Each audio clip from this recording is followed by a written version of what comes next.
All right, dudes, it is Friday and we are headed to Goodwill. I got to pick up some boxes. I haven't been selling enough to feel like I can place a big box order from like Granger, and so I've been using boxes I can find and going through everything that I've got and like wrapping something in scrap cardboard and bubble wrap and then putting it in a poly mail or something that would be easier to just put in a box. Just kind of scrounging to get it figured out.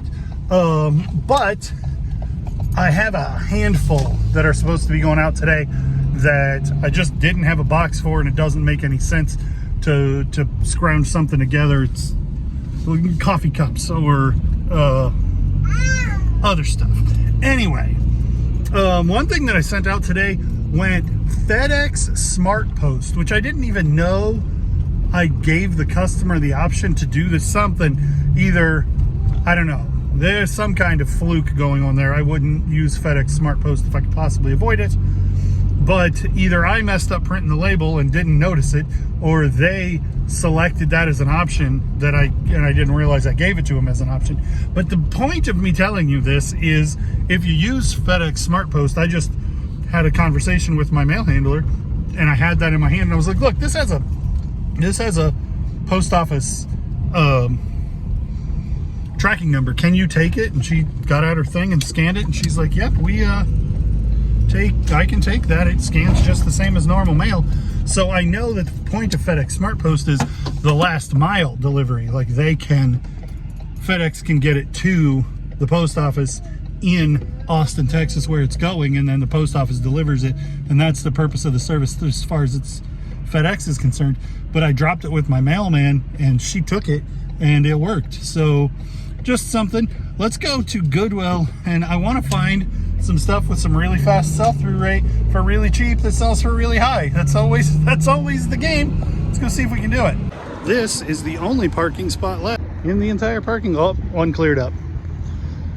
But anyway, it's as busy in here as I've ever seen it. So maybe we won't have a whole lot of luck because we'll have to be fighting people. But maybe it's busy in there because there's a whole bunch of stuff that's good. Who knows? Mana mana. Up. Mana mana.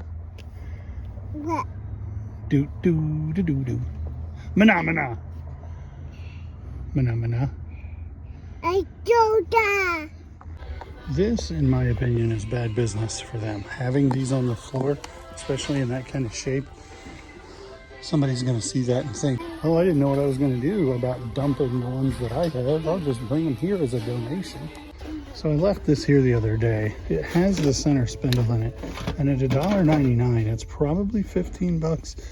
If it was in better shape or a little fancier, it would probably sell reasonably quickly, but it's just a little too mediocre. It doesn't quite click the buttons all the way. How about some railroad pieces? I think people use these as anvils and stuff. At $5 a piece, I don't know what on earth I would do with them. Vintage timers for $2.99 a piece. Time all. This is one we used to use when I was in high school. We used this in our dark room for developing film. A West clock. I'm gonna comp those. Is that cousin it? It looks like it's probably homemade. No, it's not homemade. Wonder if it's licensed. Adam's Family. Doesn't look like it is. But it definitely wants you to think that it's cousin it. Oh, there's a Squishmallow Boo. There's a Squishmallow Boo.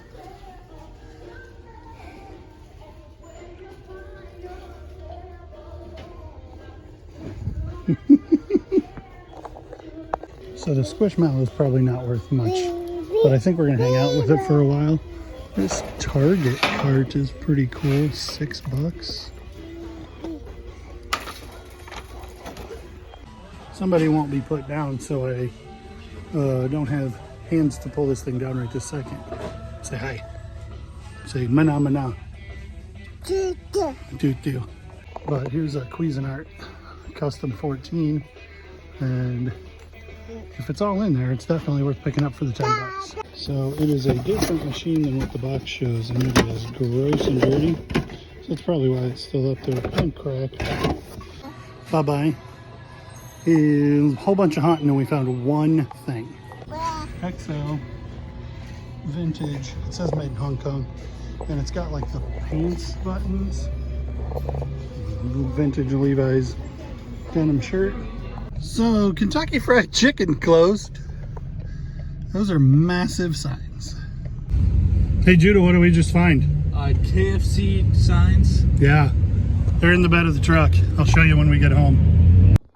These are comically large. They're bigger than the bed of the truck, which is like 4 by 6. Yeah. So I think these are probably like 5 by 9, if I had to guess.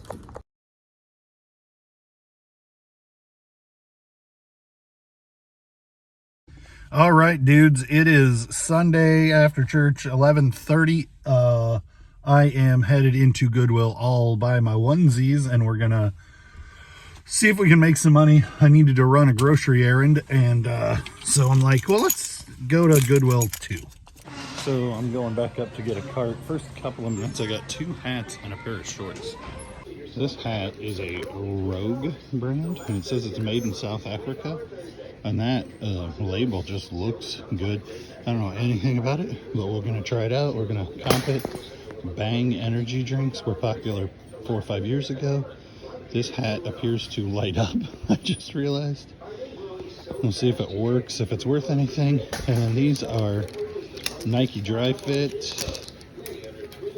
for $6, medium, Duke Blue Devils shorts.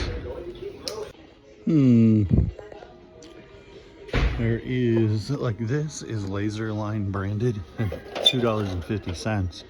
But the carousel, like, it's supposed to be a carousel, and it doesn't really move much. And these are good. You can see there's a crack there where it would break down, so it's easier to ship, but it's broken.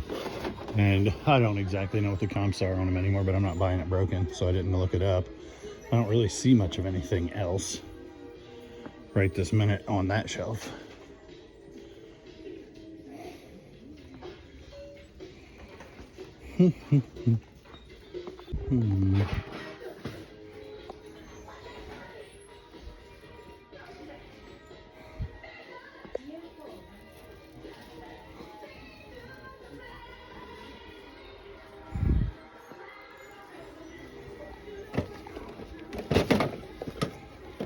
That one definitely isn't. I'm almost positive this one isn't either.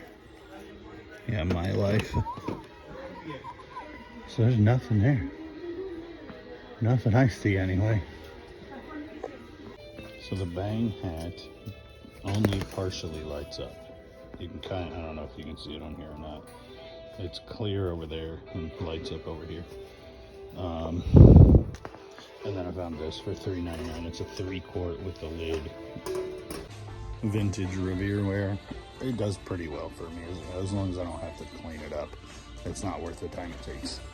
Sometimes these things can do well. Future Tech A kind of looks like a generic, like a Amazon special one instead of the name brand somebody be looking for.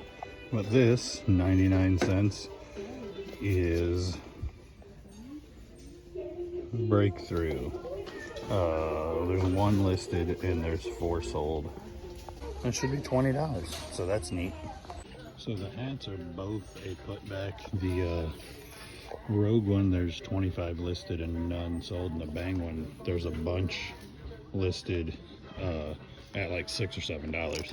But these things, this one costs $1, this one costs $6, and this one costs $4, and they should all be $20 plus shipping. I just picked these up, 10 bucks though, but they're vintage Wrangler double knee camouflage jeans. So we're gonna run comps on that. So these are a little under 100% sell-through rate, and they are $10, and they probably sell for $25 plus shipping. So I think that's a putback.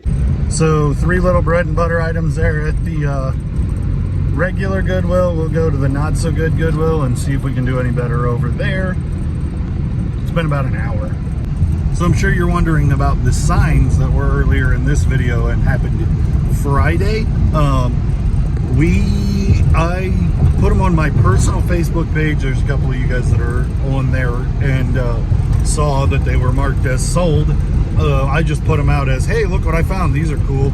And I hadn't decided exactly what I was going to do with them. And a local auctioneer that I happen to be Facebook friends with, but like, it's not like we know each other. I just know him and his business, and we've done business a handful of times together. Anyway, he reached out and he's like, what do you want for those? And we came to a reasonable price, and he's going to come pick them up this evening.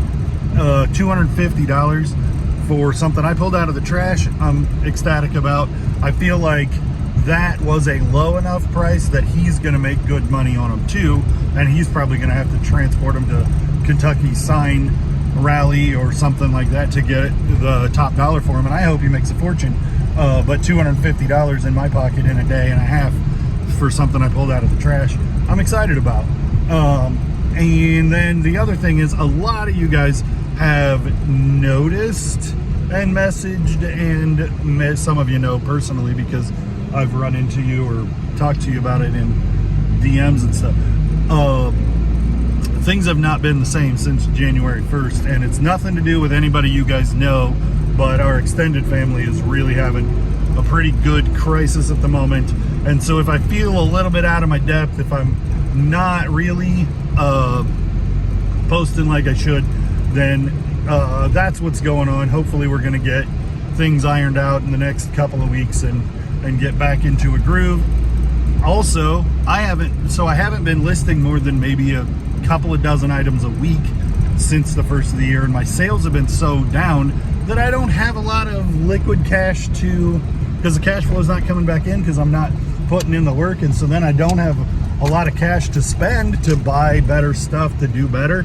And so I'm kind of in this downward spiral kind of thing we're trying to get out of. But thank you for your comments and concerns about noticing that we are not where we normally seem to be, and that is true. But God is good. We're getting through it, and we're going to get in here to the not so good Goodwill and hit some home runs and get the ship rightened, as it were. And I'll probably make a video about what the downward spiral looks like. Like, you don't list, you don't have the money, so then you can't buy stuff, so then you can't list stuff. That's kind of where I'm at the moment. And I don't get negative. Negativity doesn't help anything ever. But I think that numbers are down for everybody on eBay, and numbers are down in the economy. And so, like, it's challenging anyway, and it's January, so things are going to be down. So it's a bad time. I guess maybe it's a good time to be in a downward spiral because you wouldn't want to be that way when there's lots and lots of stuff to sell, or in Q4 or something. Never any carts here. This is how they have the eyeglasses at this store, and it drives me nuts because, like, I would thumb through every pair and see what's what, but I gotta ask to see them all. So the last time we were here, we got one of these, and it worked, and it sold immediately for $40. And then I saw this one when I was editing a video, and I was like, oh crap, but it's still here a couple days later. This Mercedes is missing the rear view mirror on this side. It's $3.99, and it's got about a 50% sell-through rate, but the lowest one you could buy right now is $35. So if I mark this for $25, it'll sell right away. And then I found this, and I haven't comped it yet, but that's 57 Corvette. This is a gasser. I don't know what company makes it, but I was trying to see if it was pullback trigger. It's not. Anyway, at $2.99, I bet it's a get, but I'll comp it. Oh my goodness, we hit pay dirt. So this is just some generic looking truck figures for $2.99. But it is full of G.I. Joe cards and then random G.I. Joe accessories. And there's even a Joe in there.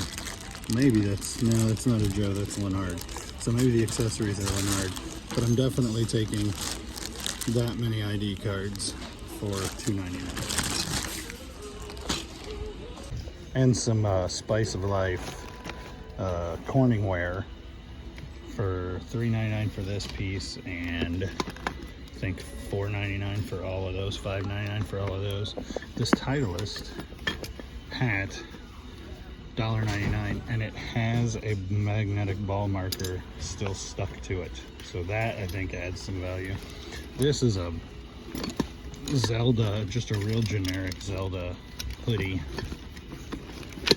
But it's like $8, but then it's 20% off on green, and it is actually Nintendo. So I think we're doing well. I think we're done, but I think we've done well. So I have enough to go home and list 15 while we watch some football.